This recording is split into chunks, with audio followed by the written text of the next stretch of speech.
First of all, you got to have a passion for it, for the game. You got to love the game because the game is difficult and the game is humbling. You have to be able to deal with that, and you have to be able to kind of compartmentalize it a little bit in your brain that you're going to try to find other things to improve on other than just the wins and losses. Use tennis as a way to help you become a better person, right? It exposes your strengths, your weaknesses.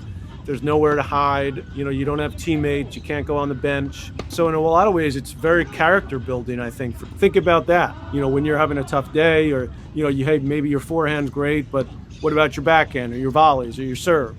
So there's always a thing you can work on to try to improve yourself and get better. And I think those small wins can be what makes the brain stronger and tougher, so that you can deal with what's inevitably going to be a lot of losses. I have to train my brain to be able to do that. It's not just about, hey, you're tough. We're learning more and more now that you can train the brain better and that you can find ways to say, okay, what is it? Looking at your strings, or, coming up with rituals, different things that people do in all walks of life to say, okay, I need to take a breath, calm down. How can I do that internally so that I can get the most out of myself?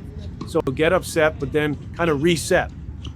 Right? And that's a learned skill, and that's something you have to practice. I think as you get more mature, the mental side of it, the mindset becomes maybe not more important, but as important as what you do physically and with your individual skill set as a player.